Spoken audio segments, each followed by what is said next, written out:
But you Interesting. had a good time? Did you have a good time? Yeah, it was good. It was good. It was good. It was interesting. I met some of the people there. I gave them the site, but some of them could speak English, but they're all JC, because they don't know. A lot of them are JC. Yeah. Well, most of when you go down into the Central, South, and Latin American countries that are Spanish speakers, the vast majority of them are Catholics. Yeah. That's incredible. So when you give them the news about this JC didn't exist, oh no. Yeah, well, you know, that's amazing because a lot of people just have not done the reading. Not only that, it's just so much so that when you decide to show them, they don't want to see it. They will tell you flat out, I don't want to look, I don't want to read that.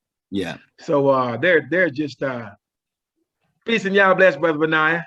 Peace and y'all bless. Yeah. What's happening? How y'all doing? Yeah, bro. Nice. Nice. Cool. Hey, bro, that keeper look pretty good, man. You like that? Yeah, that keeper. Hey, I see y'all all got something on. Yeah, there you go. Yes, That's the way to do it. Sister Zakia hooked it up, so yeah, she hooked it up. I'm fresh right now. You finally got over that little problem that you had. Yeah, with it. I mean, I've been good all week actually. So you know, yeah. But if I don't start using my did you tell him why I say that? Hey guys, he thought that looked like a rainbow. That doesn't look like a rainbow. It doesn't to me. See, Well, he was afraid that he might be mistaken for, you know. I didn't like the look of it, but that's not like that. It's the Israel colors, so I wear it. That's right. That's right. It's Israel colors, man. cool. Believe that. You know that for real. I'm sorry, I just came in busting in. What did I miss? What were you guys talking about? Did y'all really start it yet? No, we haven't started anything. We're pretty much discussing Hank coming back from vacation down in Cuba, and that how dire the situation is down there economically. And that's pretty much about it. Yeah. Yeah, well, all is good. All is good. All is good. You're looking crystal clear over there. Huh?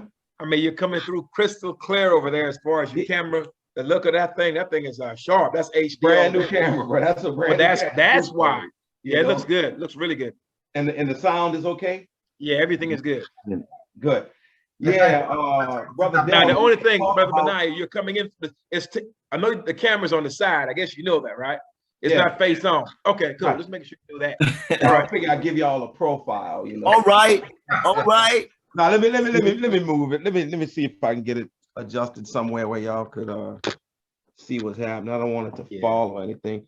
So, Brother Delvin. Yeah, what's up? Have you heard from that guy? Right. I love the way you get straight in there. Beautiful, beautiful. Right. Now, he hasn't really contacted me. Where are you in America now? Where are you? I'm in New Orleans. New Orleans, right. Okay. The gentleman in question, known as Rabbi Sheikh Gidon, whose name is Ashanti, he's now living in Alabama. Oh. He's teamed up with Chris and Holly. Have you heard of them? Chris and Holly, I don't think so. Right. Well, what we need to do, or what you need to do to be familiar with these people, is type in Chris and Holly in YouTube. They have a YouTube channel, and they're living out in the wilderness or in the countryside of Alabama, I think it is. It's all there written, and it's all there for you to see. And they're living together with Rabbi Sheikh, or Ashanti Wiggins, and his two wives. One of the wives are the ones with women that was with me in Egypt, trying to get into Israel. She's with him and her two children. And I've tried to get in contact with him, but he's not having it. I've got no ways of contacting him direct. The only way I can contact him now is through this channel. And I will do that after this meeting today. He's brought out a new song as well. And he's on this channel, basically.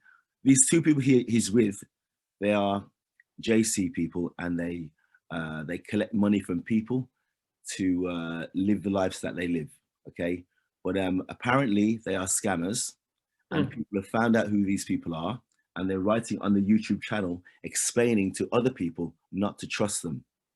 Now, just while you're here now, live and direct, I will show you the channel on my phone.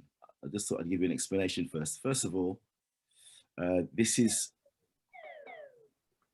him talking now. I'll show you on my phone. And what is that under Chris? And give me that Holly. name again. Chris and Holly. This is his new single. Can you see?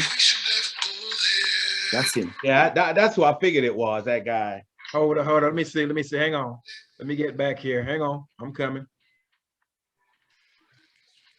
Oh, that's the guy. Is this the guy that claims to be the governor or the king?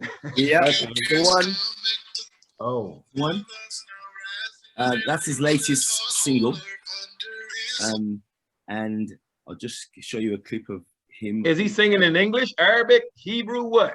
In English. Okay. English. Now, on here, I have another clip. He's going out to the whole world, so the world can share the screen. Dawid, I could share the screen with you. You can put it on there. So what? I could share the screen and you put it on here, isn't it? To those who love Chris and Holly, we love you. Yeah, that's the one I got up on my phone right now. Watching. We love you. Oh, because they put up Chris and Harley on what? YouTube? Yeah. I'm putting it up right now. That is dead up in the top right there. Right there. All that's dead. Okay. Delvin. Yeah. Delvin. Yep. Take a look. Is this the Chris and Harley show? Wow. Brilliant. Yeah, that's the one. That's the one. Right. Is it called the Chris and Harley show now? Yeah. HOLLIE. Oh, that's what it is, Chris and Harley show. Yeah. Yeah, I kind of figured when I saw his face, I said I knew that was him when we had talked about it. When you talk about scammers, I remember that guy, that face pulled in my head. I said, I bet you I know who he's talking about. How do you know him?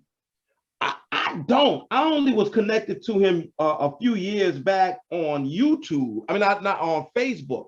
Right. On Facebook, and he was and one time Malachi sent me something, a link about this guy. I think he was on YouTube, and he was saying something about he was in the wilderness and all this other kind of thing. And I think he was in somewhere around. He looked like he was in the desert. I don't know where he was. Yeah. Maybe he was in Egypt or somewhere around there.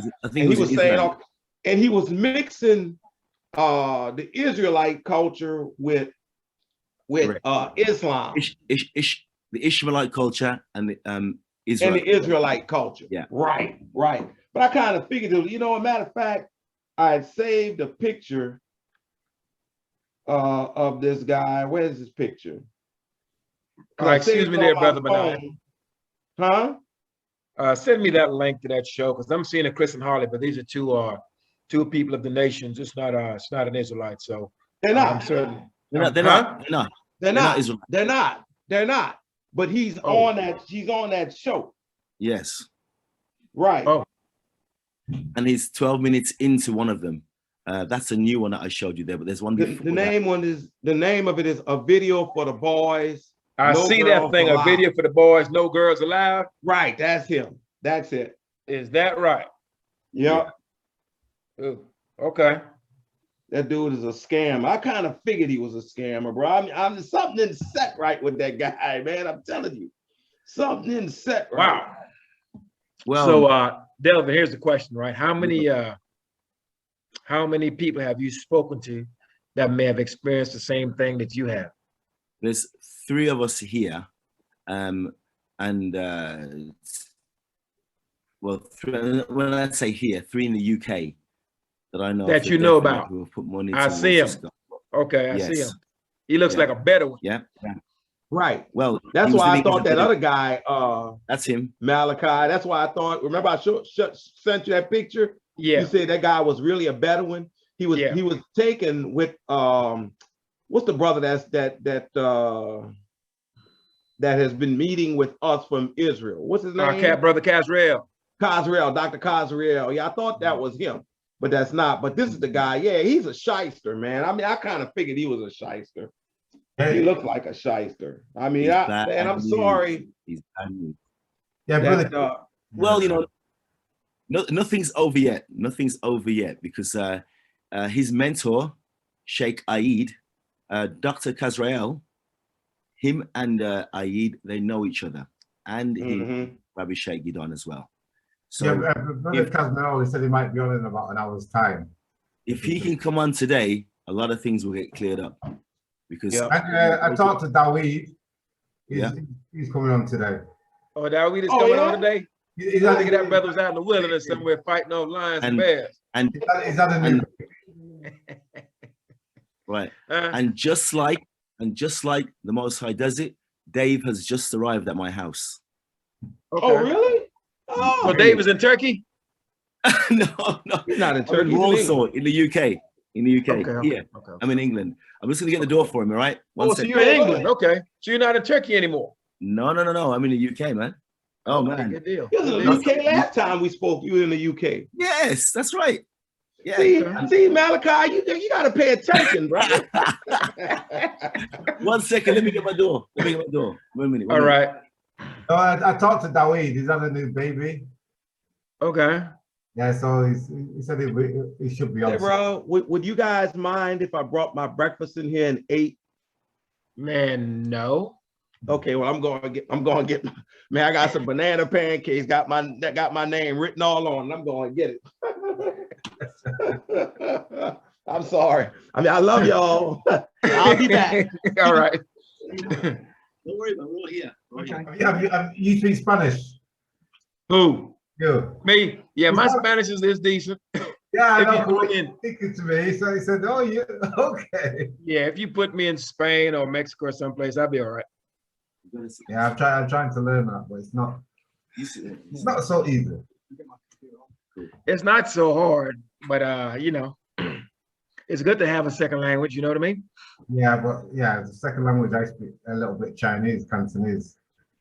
If I lived there for 9 years. Oh, really? So do you speak? Are you fluent in Chinese? No, Cantonese, but not fluent. Cantonese, okay. Because my ex-wife is Japanese, so my son's in Japanese. Bits and bits. That's it. I got you. So yeah, so just following on from what we just said, just to get up to speed. Yeah, he's living there now in Alabama, and he's obviously spending our money and whatever else, so pretending he's got no money, and he has got plenty, and so has Sheikh Aid, because I have bank statements that actually show that he has gone into the account and taken the money out, and same as Sheikh Aid, they've gone into the account and taken the money out.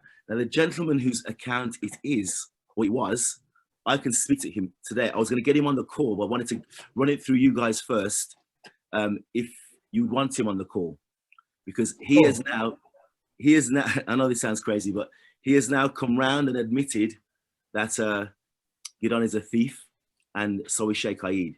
And he's willing to testify to all of us and give his personal testimony on that he didn't know anything about it. And I believe him, because Gidon said that he and Ali, his two closest friends, were the ones who stole our money. And it wasn't them. They've got no money. They've got nowhere to live. Those too many question, they may have to leave the land where they're living now because they have no money and they have no means of earning any. So, so Gidon's left them in a bad way, in a really bad way. So all this is opening up now and coming out. This is just the start. This is just the start, because my bank account, my Santander bank account, has two accounts, business and personal. And Santander closed both accounts for 6 months, okay? I had no money for 6 months, okay? Because they wanted to question where my funds were going to. Now, the only reason why they suspend your accounts is if, number one, you're money laundering, number two, you're aiding a terrorist organization, or if you're just being investigated for a big drugs sting, okay? So obviously I'm doing none of those three, and I've had to confess that to them as well. And they will now conduct an investigation with all this. So this is only the beginning. Many things will happen from now. So, it may take another 6 months, but I don't mind, as long as these scammers, these people who are taking Israelites' monies, saying they're working for the Most High, using the Most High's memra to steal from our people, they have to be stopped. they have to be known, they have to be exposed. So that's what I'm in the process of doing right now. And I'm so glad that you, Lee, as well, agreed to speak about some of these preachers, because now's the time for us to get clear on who's speaking words towards the Most High, in favor of the Most High, not in favor of you know who, the other guy. You know what I'm saying? Yeah. So I'm pleased we're having this talk today. Hey, Dawid, nice to see you. Dawid, what's up? Peace and y'all bless, brother Dawid. Peace, brother. Blessings. Peace and Bless God up. bless. Peace and blessings. Long time no see. I'm glad to be back. Good. Long time We no see, don't brother. see you. Brothers, I man. How mean, everybody we doing? hear you, but we don't see you. Yeah, I see him. I see him. Yeah. Yo, look. That's What's how it going is out on, here. Dave? Be one What's up, second. brother Dave? Hi guys, I'll be 1 second. Just give me a minute or so, Cool. right? You carry on. Man. All right. Carry on. Yeah, so we got the old team back together again. Yeah, that's a good thing. We haven't got together in a while. Hank, a few people on my channel, right, Yeah. are telling me how they enjoy the Israelites Assembles channel and the things that goes on here. Okay. They would like to see more of it. Yes. All right, Yeah. that's what they're saying. And also, they would like to know if you can possibly set it up to where one day we can have a call such as this, right? Hey, that's what I was going to say. Where Yeah. we do like a Q&A. A Q&A, because I'm certain, look, the channel has 500 and almost 550 people there, something like that, around those neighbors, those numbers. Now, I'm certain of those people, whether they're coming from Christianity or coming from a camp or something of that sort, or may still be in it, somehow I would think that there's a few of them that may have experienced the very topic that we're discussing today. So maybe in the future, we can have it to where more people can chime in and ask questions, as well as give their testimony to some of the things that they have experienced in this walk. Because I know for certain that there are many wolves on this path that's willing to take advantage of our people. You know what I mean? Yeah. And have no shame. Yeah, because when I was looking at the pastors, especially in America, like the TD Jakes, he's worth 150 million a pastor. Wow. Then you got another pastor called $3-4. He's got the right name because he's worth 27 million. Yeah. I came in kind of late. What's the topic of discussion? What are y'all going over today? The topic of the I like that, Lee. I like that. I like that. that. Yeah, that's smooth, brother. I like that. Yeah, Appreciate it, brother. Yeah, that's smooth, brother. Yeah, what was the topic of discussion? the topic is about the pastors and the false prophets fleecing our people. Oh, okay, yeah. And, That's going on a lot. I see that almost on a daily basis. I've got one that I need to share as well. You probably get an echo now. Yeah, there's a group of Moors, the Moorish, I don't know what they call themselves, but there's a group that they have a big call, maybe 100 odd people on, and that's just one call. I know they have lots of calls, and what they're doing is they're pushing common law as a hook to get people in, and then Just a second. Hey, nationalize. just a second. Hey, you got an echo in the back. I think you might want to turn your Yeah. device in the background off. You know, I should move upstairs so we don't interfere. Yeah. So, yeah, just for this second, I'll just say that, yeah, there's a group. I know it's the guy's called Cameral, and he sort of has this I guess a call, a Zoom call every weekend, and I know he has like 2 or 3 of these calls and about a few hundred on each call. And what he's doing is getting people to hooking them in with common law, which, you know, you don't have to be a Moor to know that, but then getting them to nationalize as a Moor, you know. But we're not Moors. When you look into it, you know, the Moors, original Moors, were Moabites, and Edomites and Hamites. So who's that?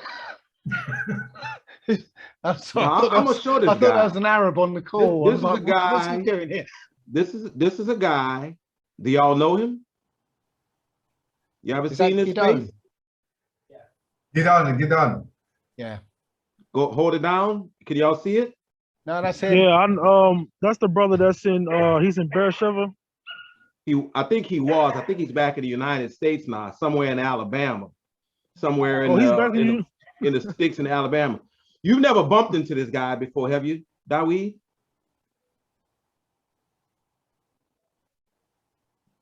Brother Dawid has paused for some reason. He may have lost contact. But this is a guy who has definitely, I don't know if he's still doing it, but he has definitely fleeced quite a few of our people. So I just want everybody to see him. That's the guy that Delvin is talking about. Right. I kind of Might check. Can you hear me? Yeah, we can hear you now. Oh yeah, my so I had a technical difficulty, but yeah, when I was in Israel, I never ran into the brother, but he was there when I was there too. But you said he went back to the United States? Yeah, that's what Delvin had told to us. If you go on YouTube and type in Chris and Holly, Hollie, you see that he did a video with those folks, and he seems to be like in the woods in Alabama somewhere. And this is as per Delvin, because we were talking about it just before the rest of you came on. But he has been known for fleecing people. Delvin could tell you a little bit more about it, but I just wanted to make sure y'all had a visual of the guy that we're talking about. If you see this guy, don't get involved with anything that he's doing because he's a hustler. Yeah, he was supposed to be saying he was supposed to be buying land around the Beersheba area. Right. He was supposed to be linked up with the Bedouins there last time I checked, but I haven't seen no progress. I don't know if he was still buying land or whatever, but I know that's was his mission. He planned on buying land and try to get people to come back and get things. But I was always saying, like, when we return, I'm not buying anything. That's our land. I'm not paying for it. You know what I mean? Right. But yeah. So I haven't kept up with him. I don't know you know what he's been up to lately, but you see his face though. Yeah, I've seen his face. Yeah. I've seen his face. And I just want to get his face out there so that we have an idea of one person. Now, for Dave, I'm not sure who he's speaking about, this thing with the Moors and everything. I'm sure they got a lot of hustlers in their group too.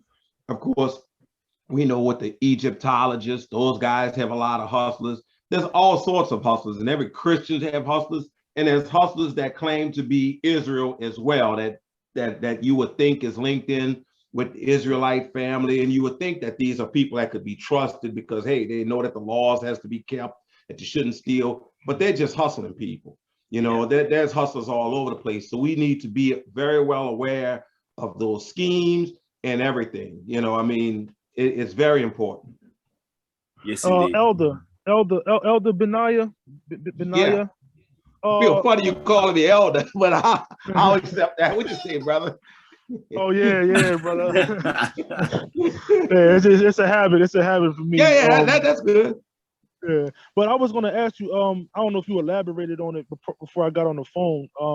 How was he scamming people, or how was he? What was his game? Because I know that I said he was collecting money to buy land, but I'll concede that to Delvin. Okay. Oh, I appreciate that. I went to the land, in 2017, and it was great. You know, it was amazing. Was it 17? No, Adrian went in 2017. I went in 2018. Okay, Christmas of that year, and I knew Adrian, who was claiming to be Elijah. I knew him. I met him once briefly in the UK because I used to go out and feed the homeless and also talk about the Most High on the street. Okay, and I met Adrian, and in meeting him once, we parted friendship as such, because the gentleman who was running his retreat, looking after the homeless, had his thing going on. I was helping him. Then I branched out on my own. So I didn't see Adrian anymore. Anyway, Adrian went to the land for the 10th time, okay? And he met Gidon, and he stayed with Gidon. And he claimed a few claims. I won't say on here straight away, but they claimed to be the Mashiach and Elijah. And over time, as I spoke to them, I trusted them, okay? And I trusted Gidon. Very, very knowledgeable man, very knowledgeable about the Targums, about scripture, about the Old Testament, obviously, which is the Book of Remembrance. So they were very, and to me, to be honest with you, they were straight up and good guys in the beginning. They really were, okay? And how they were living was good. They was living in the Bedouin community, and they looked like they had things set up, and it was pretty cool.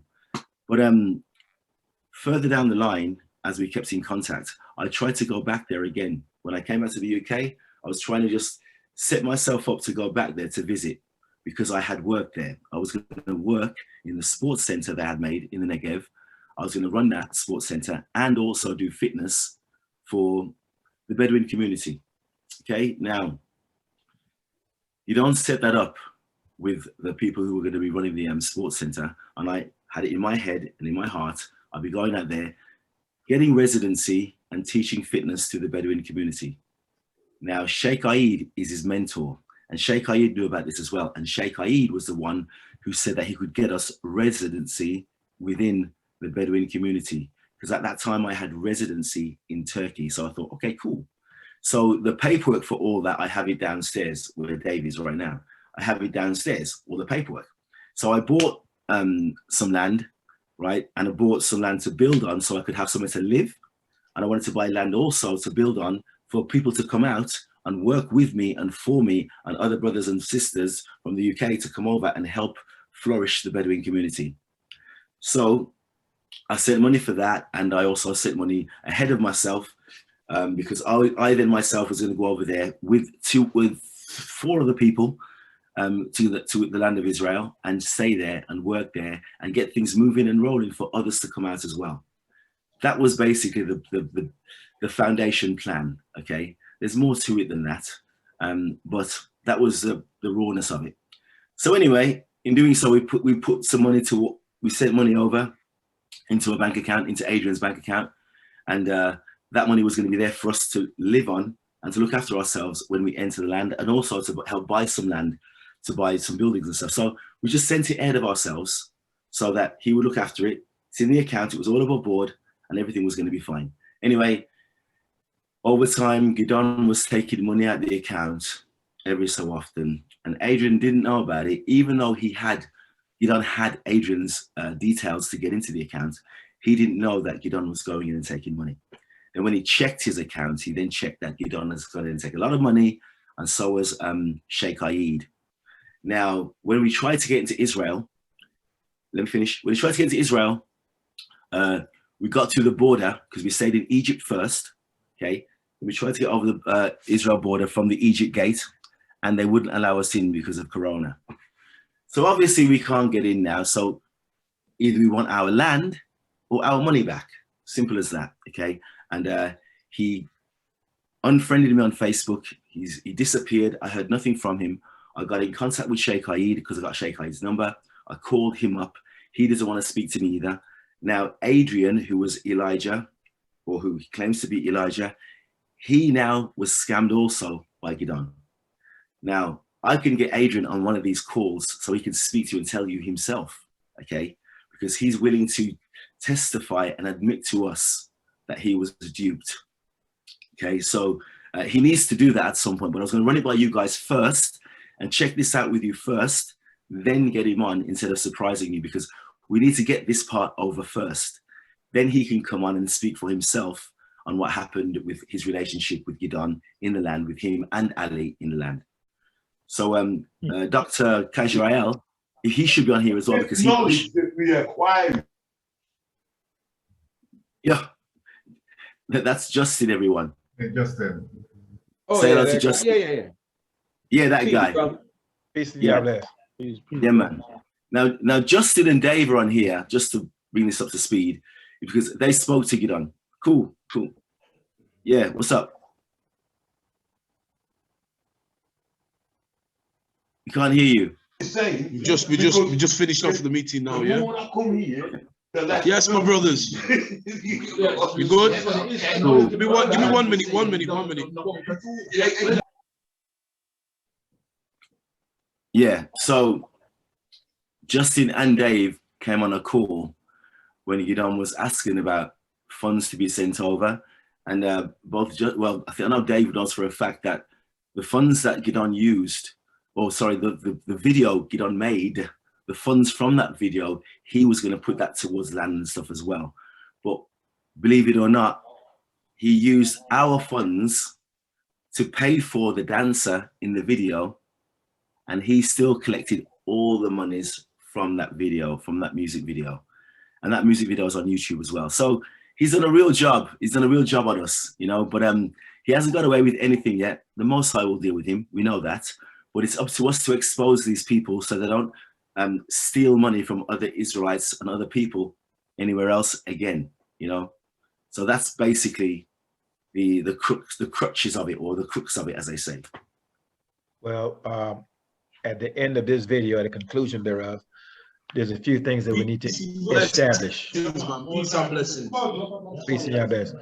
We need to make sure that, number one, that our people understand clearly what the parameters are if they're going to send money to anyone. Yeah. It's going to be pretty much on their own accord, that the Most High does not have a standing temple. There are no Levites in place. And so therefore, there's no one that's repairing the temple. At no time do we have to pay a tithe with money. The goal is, by the end of this video, we should explain to them clearly that they should not be sending money to anyone unless they just want to do it out of the kindness of their heart. So we want to make sure we put in some preventive measures in here, that our people do not become emotionally pressured into sending money to individuals that's going to hustle them. So, you know, we have to make sure not only do we share our testimony on exactly what transpired and how it transpired, but to ensure that those who are listening are well equipped to spot these individuals, to understand clearly what the law states and how it functions. That way they do not become victims of these guys who are actually just fleecing people for their money. Yeah, I agree. Good idea.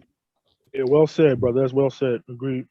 I would also like to say that if you actually listen to the people's claims and evaluate them yourself, you know, using, you know, the so-called Old Testament, then you find that their claims don't stand up. I mean, Gideon was trying to say that the only version of the Old Testament that you should use is the Targums. Okay, and he was very, very adamant about that. Now, I pointed out that the Targums are just a commentary on the Hebrew scriptures, not Hebrew scriptures themselves. You know, not a translation. They were a commentary. Somebody like I could write a commentary on the Old Testament. You know, so he was making claims like we are Bedouins. Okay, no, we're not. You know, if you read you know, about the days of Judah, they lived in cities. They didn't live you know, in tents, you know. So the Bedouins that we know of are Arabs, you know, the Ishmaelites. So he was trying to say that we should follow the ways of the Bedouin. No, we're not Ishmaelites. We're not Moors. We're not Ishmaelites. We're not Hamites. You know. And we've got, you know, this is a lot more widespread than I think we're even acknowledging, because, you know, you've got to include the camps out there, the Hebrew Israelite camps, that are also trying to lead us back into Christianity. So there's all these sources that are trying to lead us, you know, either into, was it what they call it, Kemet, Yeah, into Kemet, yeah. or you know, this Hebrew flavored version of Christianity, or you know, whatever the Ishmaelites believe in. Is it Islam, or that it's a wider problem than we're acknowledging, I think, you know. I think I agree. Brother Dave, I'm thinking that I understand clearly where the Christianity hook comes from, because if you just teach straight Torah, there's no possible way that you're going to teach the Torah, number one, and actually take monies from the people. For our redemption is supposed to be, the cost of it will not be for money. It would be our dedication and our adherence to the Most High's law, statutes, judgments, and precepts, and walking therein. And if our people were to understand that, then they would know that no money is required of them. So this is something that we must teach them. Yeah. They must be willing to learn by going into the book and reading it. That's one. But for those of us that are actually in the camps that's mixing Christianity with part and bits of the Torah, Christianity invites the notion of being able to take the money, because you can't go straight Torah, speak to the Torah, and justify taking money from anyone. So how the hustlers will do it, okay, well, if you're bringing this Christianity in here, then I have that loophole to where I can actually encourage them to give me money and tithe and all of these other things. But if anyone understands clearly how the Torah is instructed, the house of Israel, that the sons of Aaron are the only ones that can hold that priesthood, and exactly what those requirements are, our people will not fall victim to these traps and snares. But it will take the willingness for them to learn, and those of us, the men of Israel, who are knowledgeable of this book, to stand up and to teach it. I just, one little thing. I don't even like to call our Hebrew scriptures the Torah, because it's the Jewish version of the Hebrew scriptures. Just like the Old Testament is the Christian version of Hebrew scriptures. So just a little point, because it leads, just like the Ibu in Africa. They've woken up to who they are, but they've been led into Judaism because they now think they're Jews, and they're doing all those vile practices now.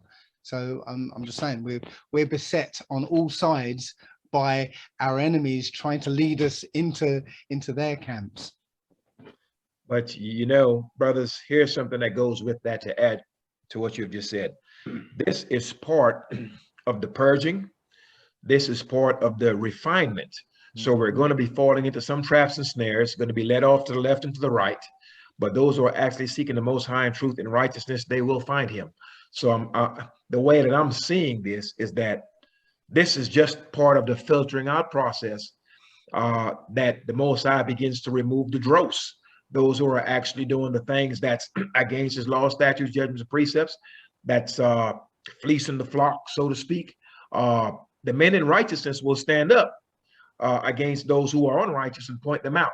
And the people who are righteous will certainly turn against the unrighteous. So I'm thinking that this is just a matter of this is just a process of the refinement that the Most High has spoken about. So I can expect more to come, I would think.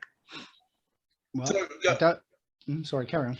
Go on. No, I'm just trying to get in where the topic of conversation is. Sorry for my people. After you. No, I'm just trying to find out what the topic is. That's all. Oh, okay. False teachers, false prophets. Okay. Leading our people astray and stealing their money. Okay. That's what it's about. Yeah. And you may know a few of them yourself. Do you? I know a wallet, man. There's a whole heap of them. And and on top of that, we open up the book, and then even when we open up the book, there's some false teaching in the book. There's a whole testament of false teaching there. Yeah. So I got into I just come into the point where you were talking about what Dave was saying about some of these camps are drawing in Christianity. Mm-hmm. And when you see some of the I don't know, some of the verses in the New Testament, absolutely flawed, unbelievable. And it takes a lot. I'm on right now at this present moment in time. My head is all over the shop. It's all over the place, because some of the stuff that I've read even in the Old Testament is sprung out to me, and I'm like, well, what that doesn't make no sense. You know, there's a lot of confusion. There's a lot of confusion that's going on. And this is where there's confusion, you will always have false prophets. Because somebody will always have a way to try to indoctrinate somebody else based off some of these falsehoods. So go on, carry on, Dave. You carry on. I was just going to address what you just said about falsehoods in the Old Testament. What I find is when something doesn't seem right in the Old Testament, what I do is I go into the Hebrew and have a look at how that word has been translated, and when you understand how Paleo Hebrew, our language, actually works, it forms a word picture. And so when the, say, English translators try and translate a Hebrew word, well, a Hebrew word has got 8 different meanings to it. Okay. And what you do in Paleo Hebrew is you take all of those meanings together and see what your intuition tells you. And so you know what the word means. Okay. Based on context. Yes, that word. Now, I give this example everywhere, right? So I'm going to give it again here. Okay. So, and you might have heard it, some of you. So I'm going to describe a film in English, and you have to guess what the film is. Okay. Man on the autistic spectrum recounts his life to strangers. What's the film? Rain Man. Rain Man. Okay, so I used English there. It's a left-hand brain's language. Yeah. So what happened was, when I was describing the film, in the left-hand side of your brain, what's that? Where's that noise coming from? I don't know what. Somebody else. That was Brother Dawid. Yeah. It's you. Anyway, so in the left-hand side of your brain, you were listening to the sounds I was making. You were fetching the words, fetching the meanings of those words, and then comparing them to a list of films you'd seen. And you guessed at Forrest Gump, right? Not Forrest Gump, you're Rain Man. Okay. Right. So now I'm going to give you the same film. I'm not going to say if you're right or not. I'm going to do the same film in Paleo Hebrew. So Paleo Hebrew is a language of pictograms, pictures. Okay. So I'm going to use emojis. Right. Man running, a few trees, a park bench, a box of chocolates, a shrimp, and a boat. What's the film? Gump. Open it. Right. So in that I don't know if my recording was up. You got off? Yeah. Okay. So you've gone. Ooh. No, I knew it was Forrest Gump when you said the first time. I don't know if you could have heard me. I don't know if my thing was static or not. Okay. Right. So what happened there was, because I was giving you pictures to evaluate, the left-hand side of your brain couldn't get involved. So you were imaging the pictures in your mind, in your mind's eye, and all of a sudden you knew what the film was. Yeah. You didn't have to guess. It just came out. You just knew what it was. And that set of pictures couldn't mean Rain Man. It couldn't mean Beautiful Mind. It couldn't mean Awakenings. It couldn't mean any number of the films that people told me over the years. It can only mean Forrest Gump. Yeah. So literally that was the language that the Old Testament was written in. And so every word meant what it said, and it created a word picture, just like that example. Right. So when they translate it into English, what they do instead is they go down a list of meanings and choose one. Yeah. And then they say, okay, that's what it means. And then depending on their bias, which is always going to be a Christian bias, they're going to choose what the meaning that they can twist into their idol. Okay. So it's like me saying to you, the word is Forrest Gump, right? And I say park bench. Yes, it's true because it's in that list. It means but anything. it doesn't convey the meaning. Yes, exactly. Yeah. Yeah, bro. That concept is what Dr. Yisrrael would understand. That's the Hebrew thought. We have to understand that as Israelites, our ancestors had a vision and they had sayings, and they had a way about them, their culture.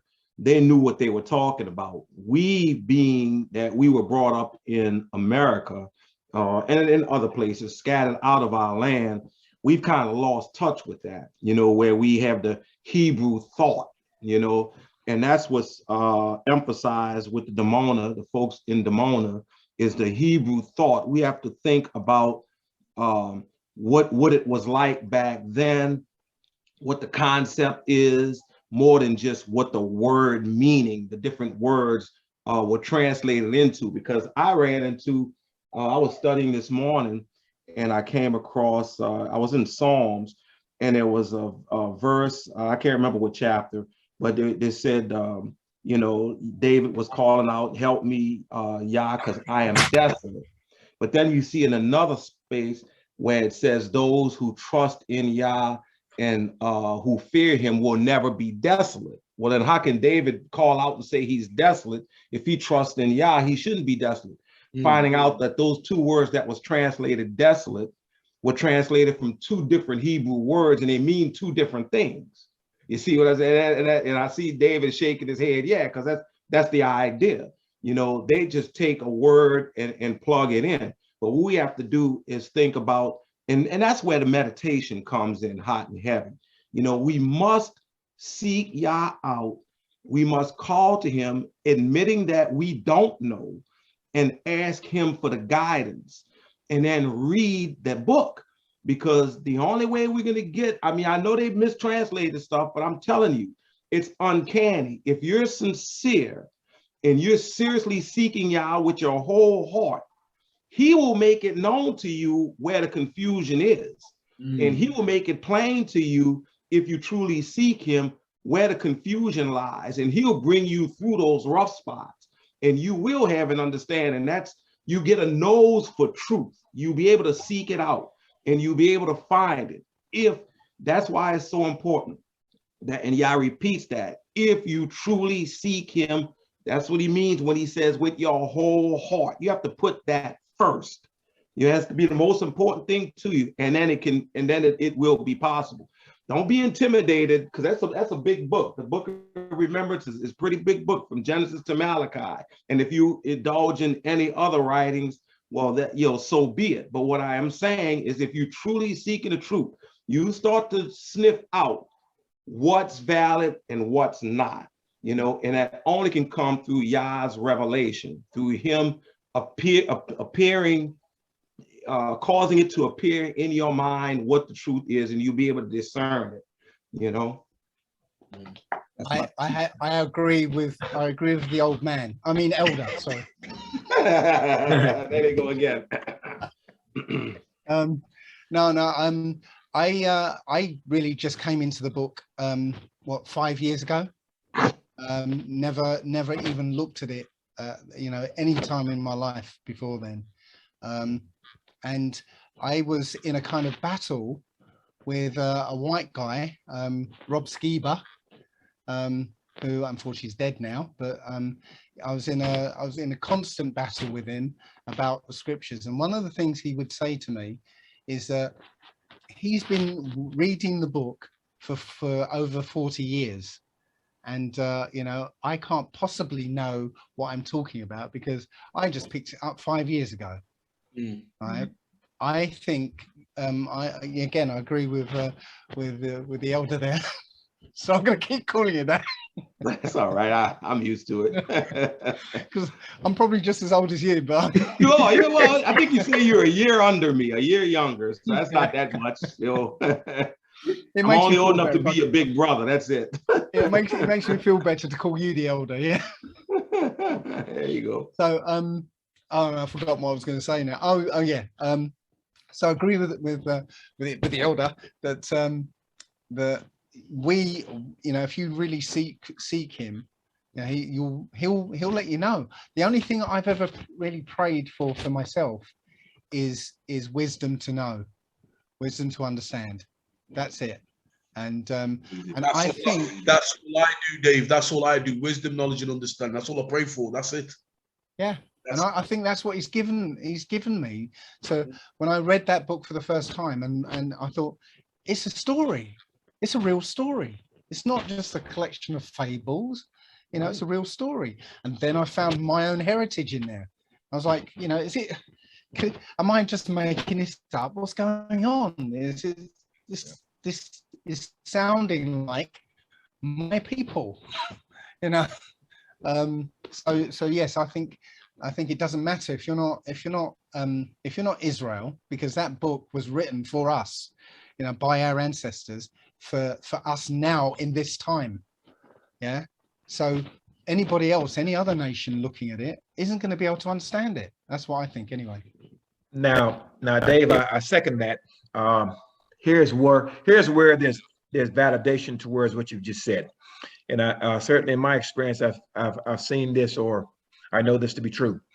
There is no such thing as any other people other than the Israelites that I've seen, spoken to, and know, even the ones that are online, that are actually professing the Most High's law and encouraging the house of Israel as well as the other nations to return back to Torah. No other people are doing that. I've not seen a Jewish guy telling a Chinese guy or a black guy or whatever, or anyone else, hey, look, there is but one God. He is the God of the children of Israel. And no matter, regardless of your nation, you are to return back onto him. There's no one else doing that but us. Secondly, we're the only people, the house of Israel, that are professing the Most High's laws up front and are stating that he is one, etc. No one else is doing this. All of their preachers, quote unquote preachers, are of many different nations. We're the only one professing that the Most High, you cannot be a priest of the Most High unless you are a direct son or the lineage of the house of Aaron. No one else is teaching these things to people. So we know clearly that we are those people based on not only the curses, but the things that we're standing up and doing and professing within the nations that I have not seen no other people do.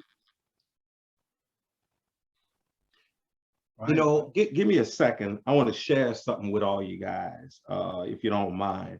There's a few scriptures that I have written down where it speaks of, well, the way I categorize it, it speaks of the importance of the book. Okay. Now we may be familiar. Psalms 102 and verse 18, it says, "This shall be written for the generations to come, and the people which shall be created shall praise Yah." So that's one scripture. It was written for the generations to come. That's why this book was written, so that the people that shall be created, that means they weren't even born yet, shall praise Yah. In another spot, in Isaiah chapter 30, in verse 8, it says, "Now go write it before them in a table, and note it in a book, that it may be for the time to come, forever and ever." In another, in Jeremiah chapter 30, verse 2, it says, "Thus speak Yah, the mighty one of Israel, saying, write thee all the words that I have spoken unto thee in a book." You see, this stuff was being set up for us. This book was written for us, like Dave said, by our ancestors, for us in this time. Then in Isaiah 34, in verse 16, it says, "Seek out the book of Yah and read." That's right. And then, of course, we know Malachi 3:16, it says, "And they that feared Yah spoke often one to another, and Yah hearkened and heard it. And a book of remembrance was written before him for them that feared Yah and that thought upon his name." So here's several verses of scripture. And you could also say Habakkuk 2 and verse 2, chapter 2, verse 2. "And Yah answered me and said, write the vision and make it plain upon tables, that he that may read it may run that readeth it." We have all this stuff. It was set up for us because Yah knew there's gonna come a time where we will go through a punishment period and we will completely lose our memory and lose. I'd add one more to that, actually. Which one? I can't remember the verse, but it's Daniel, right? and it goes to why it's at the end, because it says, "Shut up the book." Yeah. Until Seal the it till the end. time of the end. Till the Yes. time of the end. And Exactly. how do you shut up a book that is the most popular book of all time? Right. Make it You know, hard. that's a thank you for that. Because I'm gonna write that one down that's- too, Dave. Thank you for that one, because that's another one I can add to it. Exactly. And then Daniel as well. So we see that this book was written for us. Well, why? Because Yah knew that the time would come where we were going to be looking, we were going to be seeking. And so he put it there. So, I mean, I know that a lot of people, the book has been tampered with. Okay, it's been tampered with, but it's reliable enough for those who seek Yah out. They will be able to find him. You know, they will be able to find him, so that there will be no excuses. When he punishes the wicked in that day, when he punishes the wicked, he's going to be totally justified in doing it. There won't be anybody say, oh, well, you didn't give me a chance. Well, did you read the book? Well, I mean, I have the book, but I didn't read it because, see, I was working. There ain't going to be none of that. You know what I mean? It's going to be obvious for people who feel that they had more important things to do. It's going to be known that, hey, you had more important things to do. That's why you didn't take the time to do it. You had more important things to do. So how important are those things now? You know, because trust me, guys, we could see it in everything that's happening in the news and all this stuff. Yah is coming. He is coming. And he ain't going to be too happy when he gets here. There's going to be people that's going to pay the price for what they've done. And there can't be any excuses about, oh, well, I didn't know. Oh, well, he didn't tell me. That's out. That is totally out. So we better get it together. Sorry, real quick. Do you guys subscribe to the Apocrypha? You believe in the Apocrypha? Absolutely. Dave does. Okay, so in 1 Maccabees 3:48 says we're on the topic of books. He says, and they laid open the book of the law, wherein the heathens had sought to paint the likeness of their image. So then, based off the book, we know that the book, it says in the Maccabees that the book, they put their image in the book. Like them or the heathens. So what is the book? Where is the book? The New Testament. So if at this time when this was written, the New Testament wasn't written, though, was it? I know, but it's telling prophecy. you. Prophecy. It's telling you what they're going to do. If we're saying that this is a prophecy, and it says, and they laid, oh, remember, we deal with context, and they laid open the book of the law. Okay. The only thing with the Apocrypha is that we don't have a concordance to go with the Apocrypha, right? Because a lot of the manipulation is obviously in the translation. And when we've got a concordance, we can actually sort of delve into it and break it down and figure out what they've done. But without a concordance, it's like next to impossible. Okay, but we know what book means. We know what image means. We know what law means. No, we don't, because the words in Paleo Hebrew are very, very, very, very specific. Yeah. So can we use the same connotation then in regards to what my brother Benaya Israel was coming with about the books, about the book. Then we can use that as the same kind of theory. What you just put. No, because we have the concordance for the actual Hebrew words in the Old Testament, but for the Apocrypha, we don't. So who wrote the concordance? Well, it's very many people wrote concordances. There's about like at least a dozen that I know of, and I check maybe 4 or 5 of them when I look. What I wanted to say was, because obviously I'm listening. So what I wanted to say was, through kind of like my research and thought process, is that I'm not just gonna, you see, certain things that I look at, I question, and I have to question everything. You understand? Everything I have to question. So in regards to who wrote the book, where did the book, who got the book translated, who got the original, who put the Dead Sea Scrolls there, where these are the questions I'm asking, because at the end of the day, I mean, if we have the book, and basically the book is the law, then where are all these other bits and bobs coming from that seems to have mistranslations, you know, mistransliterations? They all have mistranslations because they are translated from a language that can't be translated into these languages. Where did we get that from? Let me say this. I spoke to many of the brothers here, and most of us have had a pretty good relationship. Here's where I am. I have no doubt that the Most High's law is real. I have no doubt that I am a man of Israel. That's not something I question. I have no doubt that walking within the Most High's law, statutes, judgments, and precepts will do all the things that the law states. All these other things don't matter to me. People are trying to seek justification for a bunch of other stuff, and Israelites, aka black males, have a bad habit of sitting around pontificating about things that are of no importance. Okay, does laying down with my neighbor's wife cause me problems? It does. It can get me killed. It can have emotional problems to a woman that I may never be with. It can cause problems within my house. Can drinking alcohol and getting drunk cause me some problems? Yes, it can. Can laying down with children, can that cause problems? Yes, it can. Can stealing from another man, taking another man's substance that does not belong to me, can that cause some problems? Yes, it can.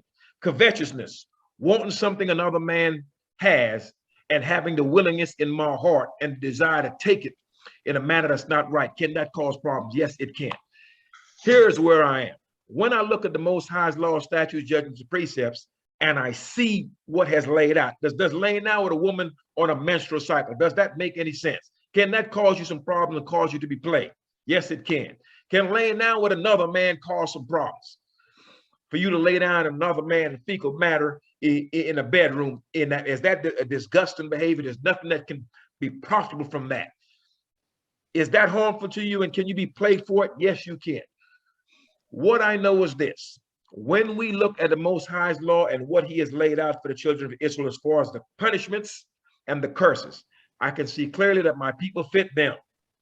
I can see clearly that my people have taken a hold of all these other quote unquote religions, and our people's circumstance, that being at the bottom, has not changed one iota.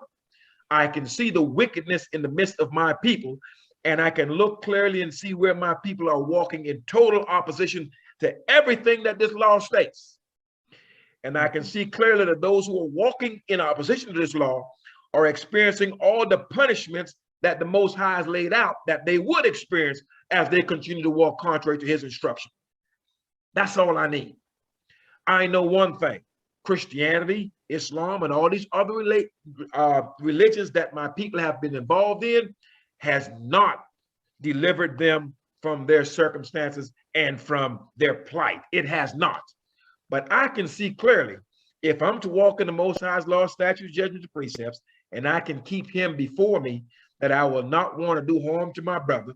I will not want to lay down with my neighbor's wife. I'll not be telling lies to my fellow brother. So I can see where these laws make sense. This law can benefit our people. This law can bring me closer to my brother. This law can bring me closer to the Most High. This law can make me a better man, a better husband, a better father, a better neighbor, and a better servant of the Most High Yah. Whether the Apocrypha is real or not doesn't matter to me. That's not a conversation I want to have. I'm going to walk in this law. What's important to me is, do you walk in the law, statutes, judgments, and precepts of the Most High? And do you see where it is valuable to our people? If you don't see that, then this panel is not a place to be, because that's where I stand. And I see exactly where we're going with this, but this is just my viewpoint. All the other stuff to me, okay, did the flood happen? Did such and such and such happen? Okay, that's fine. Like I said, I've laid out all the very few simple, some of those 613 laws that they've got. I've laid out a few. I see where it makes sense. I see where it can benefit us as individuals. I see where it can benefit us as a people on a global scale. All the many different races that we have are not going to get together under any religion.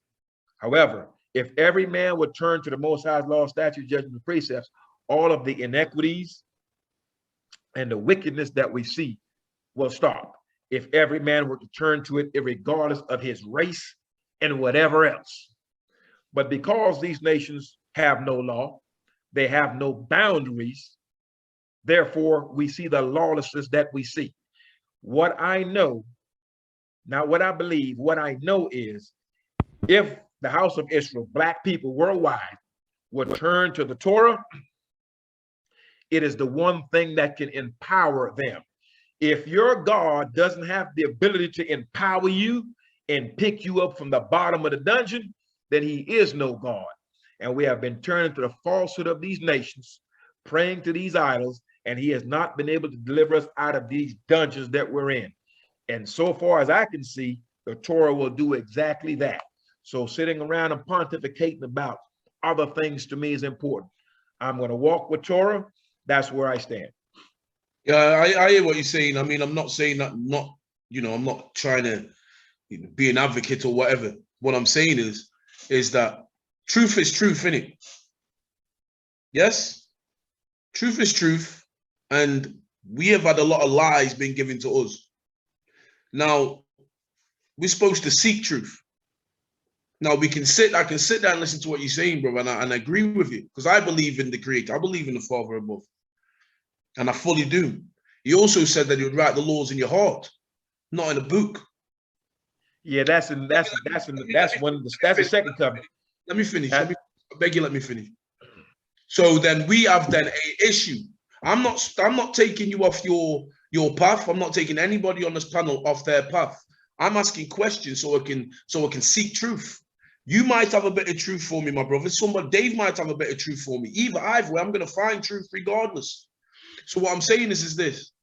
There's things that people say that contradict what is written. Now, within that contradiction cause confusion. I'm trying not be confused. I don't lose my soul. And I don't want to be walking around blind. So when I see the Most High, he asks me a question. Like how the brother said before. What have you done? Oh, well, I followed everything in the book. Now suppose you ask the question, well, did you follow it properly? Remember, one of you said that you've had this book for 40 years. Have you done it? Have you read it? No, I never read it. I had something else to do. But there's going to be men out there who read that book and got it completely twisted and wrong. So the truth, in hindsight, the little bits of things that are out there you're saying you're not going to pay attention to, I pay attention to every little minute detail. Because within every lie, there is truth. In every lie, everybody that said something, that writes something, there is an element of truth to it somewhere because it's a foundation. You know the saying, there is no smoke without fire. So what I'm saying is this, based on where we come from, based on oral traditions with our people, and then based on who we are and what things we get from other nations, other heathens. Remember, we aren't supposed to buy lamb from a heathen to go and sacrifice. So how, if we're not supposed to buy lamb from a heathen to sacrifice, how do we get the best food possible that we're supposed to have, which is the food of the Most High, which is his words? We go get it from a heathen, a book from a heathen. This is what I'm saying. So within this book, Israel's actually correct in what he's saying. Your wisdom and knowledge understanding will make you discern what's true and what's wrong. Now, if doctrination and falsehoods occur, then we have to do our best in our ability to dissect out of all these issues to find the truth out of them. So you could be sitting there telling me whatever you're telling me, and Dave could be sitting there telling me what he's telling me. And I'll be like, okay, I get what you're saying. But in hindsight, when we're talking about books, and I gave a scripture on, well, this book, well, the Apocrypha, and I asked the question plain first. Do you subscribe to the Apocrypha? Man said, yeah. And I said, well, in the Apocrypha, it says they laid open the book of the law. Now, all of a sudden, we have a problem with the interpretation of that word. Now, we've got to find the rest of the words for it. Well, if you've got a problem with the interpretation of that word, then we must have an interpretation of the other words. Because The words that these men are interpreting is not us. We haven't changed. We haven't interpreted these words. These words have come from Greeks. These words have come from Babylonians. These are not our words. I mean, is Paleo Hebrew actually ours? Yes. Okay, so we've got that. So what I need to do to substantiate that, I need fact and proof to say, hold on, give me 1 second to say that, because everybody spoke for quite a while. I just want to say what I've got to say, and then you can have the floor. To substantiate the fact that it's true. Now, if there is proof that Paleo Hebrew is us, then we need to go and find out, well, okay, then who wrote that in that Paleo Hebrew? Because when you go back from the book that we have now to the Septuagint, from the Septuagint to the Latin Vulgate, from the Latin Vulgate to the other ones prior to the Dead Sea Scrolls, we know in 1940 odd, some Jewish guy found the Dead Sea Scrolls, which then validated the truth of the book. But we know that the Jewish people are from the synagogue of Satan, but they found it and gave it to us. So my issue is this is all my issue. I love the Creator. Let me tell you, I love the Creator. And I know that what the Creator said, and we've got a discrepancy whether it's the new covenant. Well, if it's chronological order, then we must have had that new covenant where it states that the law will be written in your heart. So that must mean the Most High is not a man of confusion. That means the Most High is a man who knows what he's doing. So when he's put the new covenant that's going to be written in your heart, that means it's not going to be in a book. There must be something wrong with the book, because the book was by Greeks. That's all. No, what I'm saying, I'm not saying the whole book's wrong. I'm saying there was pieces. Remember, if I tell you, Dave, remember you gave me of the Forrest Gump, and I told you it was Rain Man. I never knew it was Forrest Gump. I thought it was Rain Man. How many men are walking around with the book thinking it's Rain Man? Right, because I just gave you the example why that is and why it's different from the actual Paleo Hebrew, which is perfect in a way. Yeah. Look, okay. The thing to remember about Paleo Hebrew is every letter is a word picture. Okay, is a word picture. Each letter, each word is a word picture that is the story that those letters tell. Okay, each verse written in that language is a word picture. Each chapter is a word picture. Yeah. The Most High left, with this language, Most High left enough for us to remember in the last days. That's the job of the book. Yeah, he didn't leave it so that only scholars and theologians can understand it, so they could teach the rest of us. No, it was meant for any Israelite to be able to look at it and see it. Okay. Now, with your example, with laid open book of the law. Well, yes, they did write themselves into our book, by saying, King David was white, for instance. They've always been trying to insert themselves into our book, right? And there is nothing new under the sun. They do it back then, they're going to do it again. That's the point of the book being a book of guidance, because there is nothing new under the sun. Every trap, every ploy that they'll use, they've already used against us, and we can look it up in the book and go, oh, okay, that's what they're doing. Right. So no, what I was saying about the words is that for me personally, right, if I was, I can't go into a massive amount of detail in the Apocrypha, because I would love to go into the actual Hebrew and translate the fake Hebrew into Paleo Hebrew, and then be able to really get a good understanding of the word. That's my thing. Okay. So we need that then. For me personally, is it that I need that because look, is another one that I think on, right, real quick. Well, can you let me, I let you finish what you were saying. No, it's because you paused. Sorry, my brother, I thought you finished. Sorry, carry on. Yeah, well, I was just going to say to Lee's point, most of this doesn't matter once you understand what this book is about, who it's about, what it's trying to tell us, you know, what it's trying to remind us of. Yeah, you don't need all the details. Yeah, it comes down to something very simple: fear the Most High and keep His commandments. That's it, and that's all you need to know. Once you've understood that the book is real and it's talking to you, right? The rest of it, okay, fair enough. You can quibble over the details, but once you know it pertains to you, then the instructions are simple. Okay, and for me, when I started to keep the laws, okay, the example is that I loved shrimp, lobster and crab and all that stuff. Loved it. Yeah. I think I was a shark in a previous life, the amount I used to eat. Yeah. But as soon as I read it in the book and said, okay, I can't eat this stuff anymore, the moment I gave it up, I realized why I should have given it up. Because, you know, I saw a picture of a shrimp next to a cockroach and realized they're the same thing. Yeah. So that was telling me, no, I shouldn't be eating that. Good. So I started keeping the Sabbath and then realized why I should be keeping the Sabbath.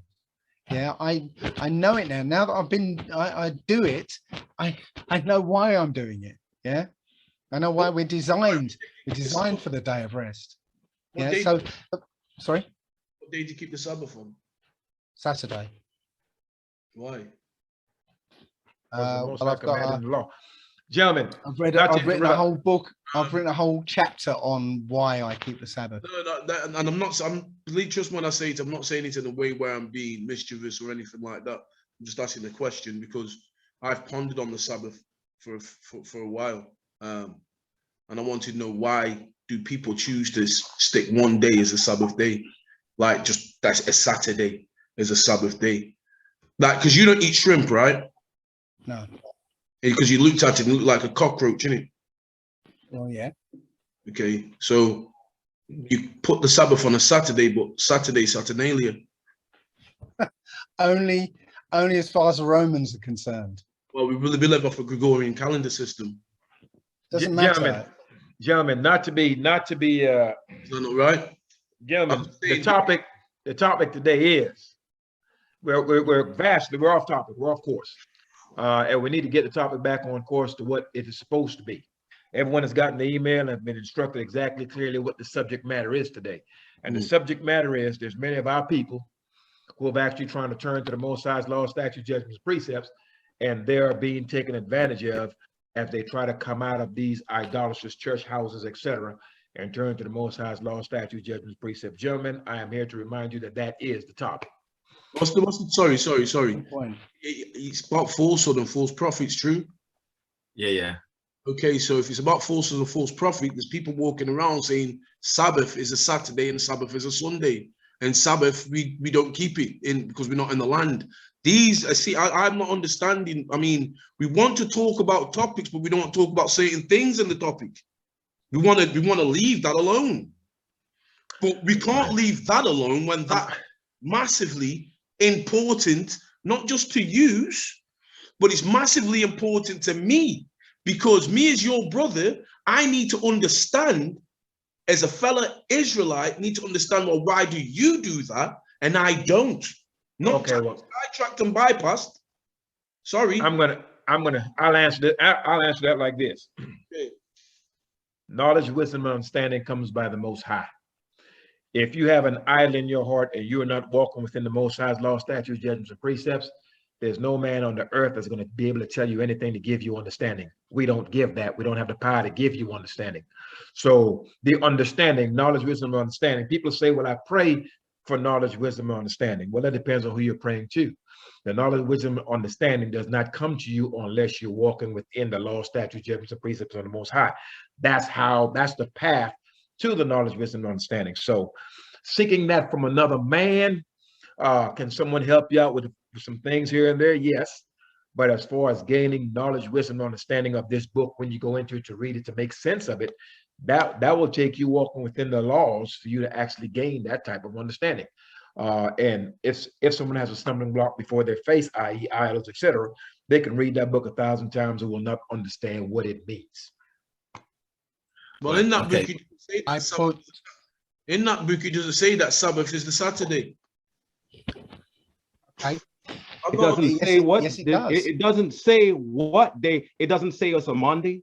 It doesn't say it's a Tuesday, Exactly. So a why do Wednesday, we- a Thursday, a Friday, or it's the seventh day of the week. It's the seventh day.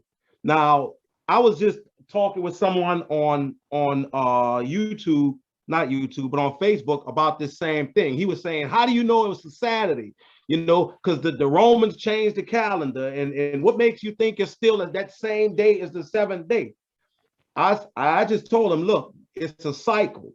It's 7 days in the week, you know, and they just happen to call the seventh day a Saturday. Some people say, well, I don't keep Saturday because it's the Saturn, you know, that's the sun god. I say, well, what day do you keep? Well, I do it on this day. Well, that's a name of an idol too. You know, every day of the week. Look, where were we taken from ships? Africa, right? That's what we say. We say Africa, but that's what the Romans called it. We had another name for it. Some people say Kemet, some people say Eden, some people say Al-Kebalon. They changed the name. They changed the name of this country that I'm in. They changed it to America. I don't know what the name of this country was before they came, but they changed it to America. What's your name? Your name's Justin. Where'd that come from? You don't look like a Justin. You African. You come from Africa. How's your name Justin? Because that's what they called it. That's what they called us. They're always changing names, so I don't get into the names so much. My name was. I get into this, huh? The name Justin Baker Baker is a name that's always been in my family. No slave must have changed my name. Well, Baker, I don't know anybody from the continent named Baker. Which continent? I don't know that Israel names was Baker. You know what I'm saying? We had different names because we spoke different languages. What I'm saying is this enemy of ours he's changed more than just the names on the calendar. He changed the months and everything else. He's changed. There's a lake in Africa, what he calls Africa, known as Lake Victoria, named after a queen. You know what I mean? Come on, man. I mean, this landmass was there long before this Queen Victoria, or these Europeans have even disgraced the continent with their presence, you know? I'm gonna come and say it raw. These people have changed everything. We're not getting into semantics. What we're saying is the seventh day of the weekly cycle is the Sabbath, and that's what I go by. Yeah, and you know, I agree with you. I agree. Yeah. I'm not disagreeing with you, brother. I know you're not disagreeing, but what I'm trying to clear up is this notion that, well, that's a Saturnalia. You know, that's what they call it. No. What I'm saying is my parents are 7-day Adventist. Right. That's fine. Go to church and they say the Sabbath is a Saturday. Right. And the Romans changed it to Sunday. They say, well, no, we're going to keep this day, or whatever the case may be. But are we supposed to go off the moon for? Aren't we supposed to go off the moon for its ordinance? No. I did research when I started looking at the Sabbath and reading the book. I decided to research, you know, see if I can find out by myself, you know, what day is the Sabbath. And I've just posted a PDF in the chat for anybody to look at. I found things like there are animals that keep the Sabbath. Yeah, there are bees that don't have any connection to humans, that, you know, live out in the wild. They don't come out of their hives on a Saturday. Yeah, beavers do the same thing. They stay in their lodge on a Saturday. And that was reported by people who didn't make the connection with the Sabbath. They were just reporting, look, these beavers for some reason don't come out on Saturdays. You know, if you look in the records of the Romans attacking Jerusalem, they will say we would wait all week before we would attack them. Right, because we know they would not come out on our day of Saturn, our day of Saturn. Oh, right. Yeah. Okay. Right, And the first point you made, yeah, the Hebrews never gave days of the week, names to the days of the week. They had the first day, the second day, the third day, the fourth day, the fifth day, the sixth day, Sabbath. Okay, in over 100 languages around the world, the word for Saturday is Sabbath. That's true. And you Right? know, I seen that. It's just in English. It's just in English, right? That they connect it to Saturn. Yeah, that's because of this wicked language we have to speak. And when I ask the question, you know, I'm not asking the question to be malicious. It's like the other day I was talking to a Polish guy, and the Polish guy, he wanted a training program, and he looked, and I looked down the list of his days, Monday, Tuesday. Well, I couldn't see, but I seen that there was 7 days on there. But his name, their name for Saturday is Sabota. Sabota, yes. And I thought, and I asked him, I said, where'd you get that? I said, where'd you get that from? That sounds familiar to the Sabbath. He said, yeah, that is a Saturday. So yeah, well, you'll find that in the document I go with a whole selection. Go into that. What I think, I'm going to interject here for a second, okay?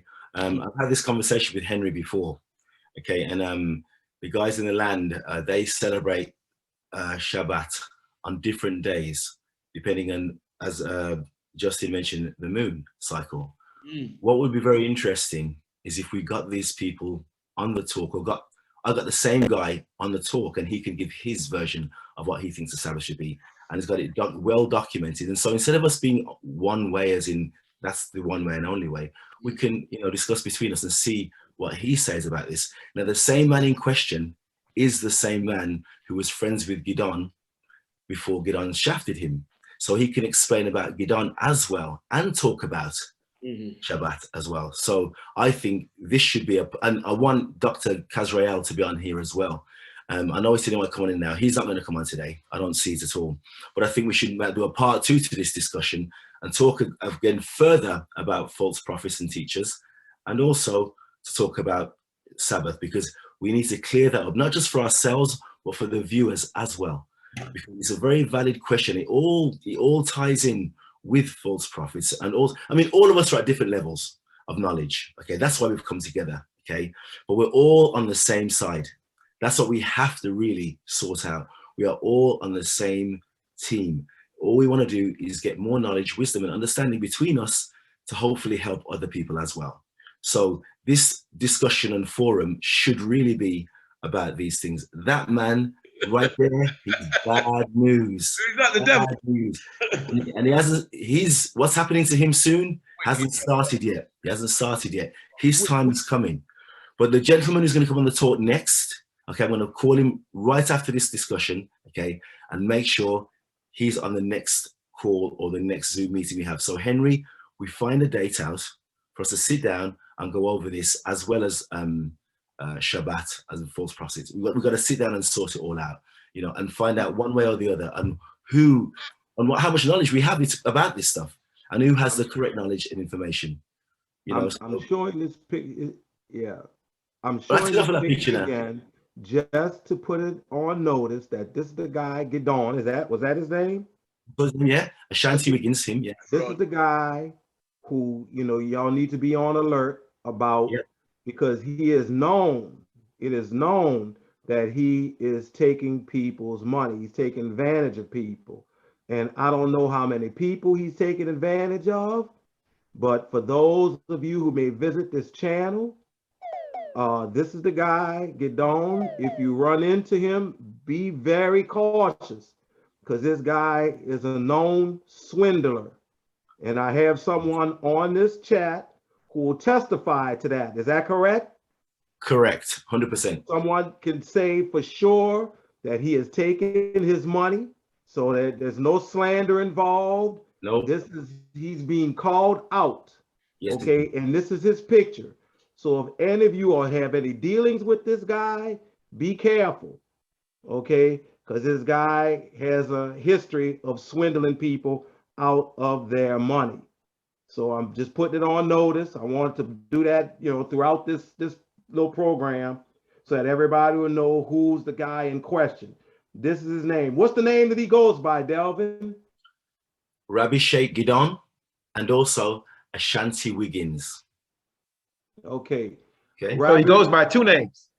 Right. 2 names, yeah. Okay. Probably some more as well, believe it or not. But yeah, those are the 2 main names. Yes. And this is his face.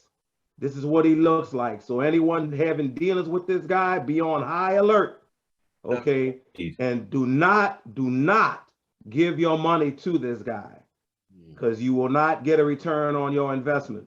Correct. Okay. Doesn't he also call himself the king? Yes. Well, believe it or not, not so much now. He's now on that program with that gentleman I mentioned earlier on, Chris and Holly, and he's on their channel, and he's living like a bit more like a naturist, not a nudist naturist, someone who lives in nature. Okay, but again, they're still asking people for money and telling people to donate to them to help them out, but they are 2 shysters as well. Okay, definitely scammers as well, 100%. I see most of the channels, but like the Israelites and different channels, they all asking for money, and all these priests, so-called priests, they all fleecing our people for money. Yes, sir. All the churches, and they can't see, they're all blind. Then they see the preacher pull up in his Rolls Royce or Mercedes, and it comes off his private jet, but they all still giving him money. They're just blind, they cannot see.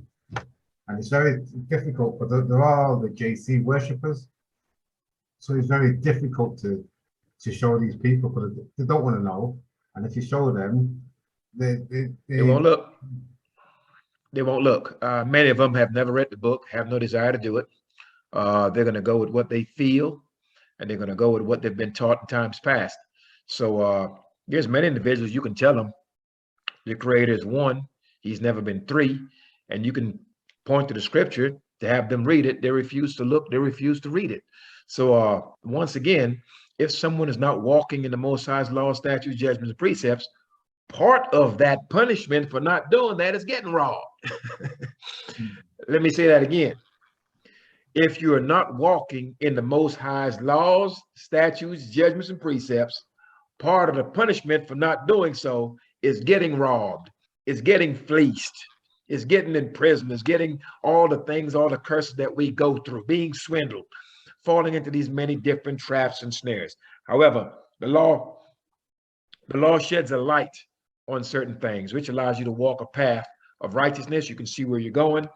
Therefore, when you come across these individuals, if you're aware of how the law works, and you know clearly that the Most High does not have any standing temple any place, you know good and well you don't have any business giving these men your money. But once again, in order for you to have that light, that way you're not in obscurity, you have to be walking in the law. And so therefore, most of the people that's getting swindled are those who do not keep the Most High's law wholeheartedly. I'm just going to put it that way. Yeah. I think most of the people that don't know, like they follow these Christian church, but never been given the law, they're not from the bloodline of Levi's. So they just they call themselves priests, but they're not really priests. It's just all made up. Well, okay, Henry, I think we should get a date as soon as possible. I'll speak to Adrian, and it'd be great if Justin and Dave and Ben, all of us here, come on the next talk and discuss some of these issues, because I think it'd be good to clear them up, and I think, Justin, you're well within your rights to ask these questions and say what you're saying. I know you don't want to ruffle any feathers. Sometimes that seems the way, but it's not the way. We're all on this journey of seeking knowledge, truth, and understanding. So we've got to have time with ourselves. We've got to have patience with each other and try our best to help each other out and inform other people. The knowledge that we have, if we know is correct, inform them as well. I'm not sure that's right, to be honest. I think time is short now. I agree. I think, I think if you don't know at this point, we're at the end of the 400 years. Okay, we're in the that nation shall I judge portion. Yeah, if you don't know right now, you're probably going to be on the wrong side of the fence. As I said, my mate's quote was, better make a choice, because the devil owns the fence. Yeah, if you don't know and you're just going along with things at this point, you're making a choice. Fair play, fair play. Well, you know, I think we should discuss further, you know, on some of these issues and help each other and help others as well. That's what I think, anyway. What do you guys think? I've learned today something else, and because I've asked the question, dug into the questions, I'm gonna look into your PDF, Dave, because that was interesting what you're saying. Do you get what I mean? I'm gonna look into that. Have a good read of that a little bit later. Yeah, who just said about the moon? Yeah. Moon cycles. Yeah. But if I don't, but you see, with me as a person, and I think that's the way my spirit is. If I don't ask the question, I'll never know the answer. You know what I'm saying? Well, I'll never get this what you're giving me now. So, guys, first and foremost, if I do come across a little bit overbearing at times, I apologize. I don't mean no ill respect. I don't mean no disrespect or anything like that. It's just the way that I am. You know I am. None taken. well, Right. the first lines of that document I sent you was me saying that when I was staring at the book trying to figure out what the Sabbaths were, I literally couldn't see the wood for the trees. You know, the Most High was saying every 7 days. Every 7 days. He said it about 6 or 7 times, and I still wasn't getting it. But then I looked and I was like, okay, I've got it now. It's every 7 days. So that precludes. Yeah, I know that. I will say this though, Dave, and we'll talk about this later if you want. Remember, I did mention about the Book of Jubilees, chapter 5, it is, or chapter 6, and also in chapter 50 it says that in the end days or the end times, people are going to get the Sabbath day wrong. They're going to get the feast days wrong. They're going to get all these things incorrect, and He will make it right at some point when and guide people with the correct days and correct. Well, they are. There's most people celebrate it on Sunday. You know, there's a good majority of religions celebrate Sabbath on a Saturday. A good majority of religions. So the majority is Sunday. No, I mean the Sunday's not the Sabbath. The Sunday's the day of the Lord. So yeah, I'm just saying. It's the only day of rest in the Christianity, though, isn't it? The only day of rest it's the only day of rest in Christianity, though. Isn't but they don't classify it as the Sabbath. They call it the day of the Lord. What they say is that the Lord done away with Sabbaths, rituals. Jesus done away with all this. So now you do Jesus's day, which is a Sunday. That's what they said, innit? But I don't know. Yeah. Anyway, so I think we've got as far as we can with today's discussion. Okay, we've lost Dawid, and hopefully we get more people on the next discussion, because I think to discuss these things between ourselves isn't really enough. We've got to get people with other opinions about certain things as well, because I still think there's more to be discussed as regards to a few of these issues. But I think, Henry, if we can get another day sorted as soon as possible. I mean, Justin's on my case all the time saying that we should do more of these discussions because they're not enough. They've got to be more frequent, and we'll have more diverse subject matters as well. So this is what I wanted to do when I came back from Turkey, was to do this. And I spoke to Justin about this, and Dave and Henry. You should run it once a week, mate. One a week or one a fortnight. Once a week. You know, we should do it really, you know, even if it's just for an hour, you know, or something, we should do it, because I love it when we get together like this. It kind of makes my whole, whatever I'm doing, it kind of gives it a nice boost that we are still thinking like-mindedly and trying to get to grips with the madness that's around us. And a lot of things have subsided now. Things aren't as bad in the UK now as it was. A lot of the things that the restrictions they brought in are still there for now, but it's not as bad in the UK now as it was. Sometimes it's the quiet before the storm. Could be, could well be. Well, what's like in the States? Henry, let me ask you a quick question. I know you have many different clips on Israelites assemblies. Yeah. Do you also have links where you have the entire conversations on there as well? Oh, now I'm just putting the entire conversation. I'm not putting them into clips no more. Good. Make sure you put this one up as hard off the press as soon as possible. Yeah, man. Yeah, man. In the next couple of days. And there has to be a part 2 with the doctor on and Adrian from the land, I think, because we need that side of this discussion, definitely. And I can't wait. I mean, I'm buying I've got the popcorn, I'm buying more popcorn tomorrow. Just when, In my fridge, and I want to wait. It's going to be I great. understand people want to do it frequently, but just when people are available. Sure. That's why I said once a fortnight is more realistic. Or once a month. Obviously, that's what we do. But once a fortnight, if we could push it to that. Can I just make a suggestion real quick? Sure. How we just doing once a month or once a fortnight? I mean, we spent 24 hours a day, 7 days a week, or 6 days a week, 7 days a week, engrossed in other things like work, everything else. And then we spend some time, obviously, you know, I spend a lot of my time at nighttime researching and studying at nighttime after when I finished work. And in all fairness, in this sort of forum that we have here, these sort of forums should be done 2 times a week, 3 times a week. If we were back on the land, we'll be doing this every day. No, but we're not on the land. We're in reality, and everybody's busy. Yeah. We'll see what the Most High says when he comes.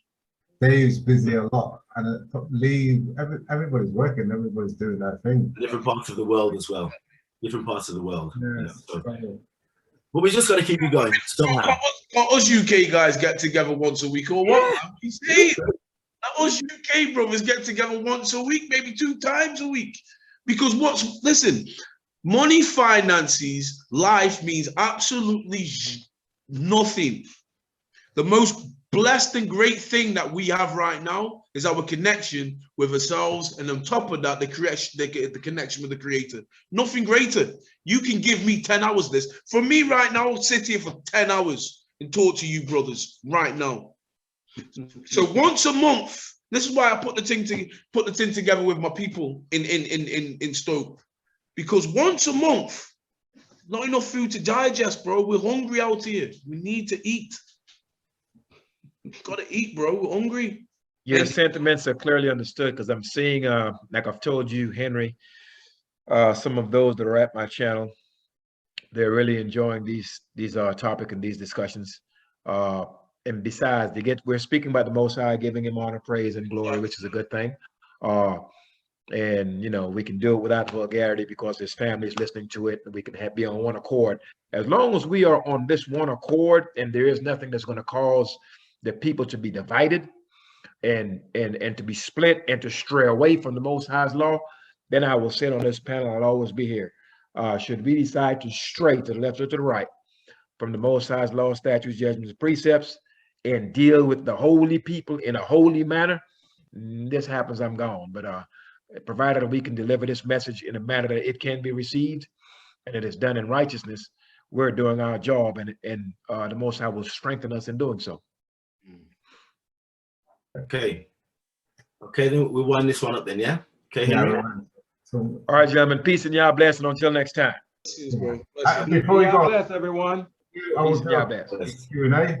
We'll organize a Q&A for the people what want to come in and ask questions. If you all up for that, because okay, well, first of all, I think there should be a part 2 to this. I want us all on the next discussion talking about the preachers and also Shabbat. Okay, that's what I think anyway. And then the next one should be a Q&A, and that would be an open forum for people to ask questions and stuff. You can have over 100 people in here, you know that, right? Well, might have a few hundred. Well, the more the better, really, you know, because you guys need to be heard. I've been saying that from day one. All of us need to be heard. So we should try it. We should give it a go. Okay. But anyway, until next time. Peace and y'all bless, gentlemen. Everybody. Peace. All right.